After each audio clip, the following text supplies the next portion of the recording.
Now, crypto's coming back down to its 2020 prices, and platforms like Celsius are crashing. But let's take a deeper look into why things are happening. Now, this is a simplified chart that shows just levels of risk by asset, and you see cryptocurrencies is currently at the top. Now, the market as a whole, along with the economy, has seen a lot of uncertainty with the inflation rates increasing, the Fed rates increasing, and the uncertainty from the quantitative tightening. Now, mid-2020, there was a lot of cheap money in the market, and people were using that to maximize their growth, and what they were doing was going out and getting high-risk stocks and cryptos to try and maximize those returns. Now, a lot of these cryptocurrencies and high growth stocks didn't even have intrinsic value. So a lot of the cryptocurrencies didn't have use cases, and a lot of the stocks didn't even make profits. So right now we're seeing a lot of these assets coming back down from prices that they never should have been at. Now, Terra Luna and Celsius are just some that are out there that are finally being exposed for just being on a shaky bridge, but there are plenty more out there. Now for this, I'm not going to be talking about staked crypto where you lock away your crypto to earn a return. I'm going to be talking about the high return of a lot of cryptos where the platforms themselves promise yields that even the cryptos don't promise. Now let's just look at Crypto.com's homepage where they're promising a 14.5 return on your crypto and up to a 10% for stablecoins. Now remember, stablecoins are just pegged to a fiat currency that don't even promise these returns. Now these returns themselves aren't possible unless the platform itself is having a lot of back-end risk. Now just scrolling down the page, they're showing that you can get a 6% return on Bitcoin itself. Now remember, Bitcoin doesn't have a yield, so they're doing something on the back end to promise you these returns. Now while Ethereum does have a staking pool, I don't believe it's at 6%, so whatever they're doing for the difference is having risk.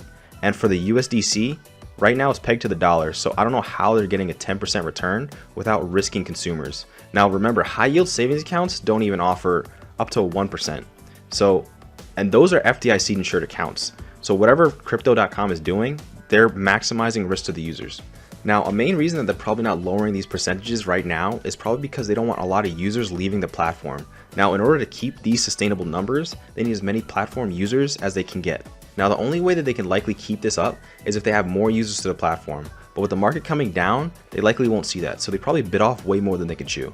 Now, Crypto.com was spending a lot of money on advertisement. They spent $700 million to rename the Staples Center, and they spent $100 million on their Super Bowl ads. Now, these companies can only justify these budgets if they add users or maximize volume. And this was fine during a bull market, but during a bear market, these companies won't be able to survive. Celsius.com even has their notification at the top with withdrawals, swaps, transfers between accounts are currently paused. So these companies are locking out people from their accounts. And the only real reason for companies to do something like this is if they don't have the money. Now, a lot of these crypto platforms are not prepared for a crypto run where you take all of your money out of the platform because a lot of them aren't regulated.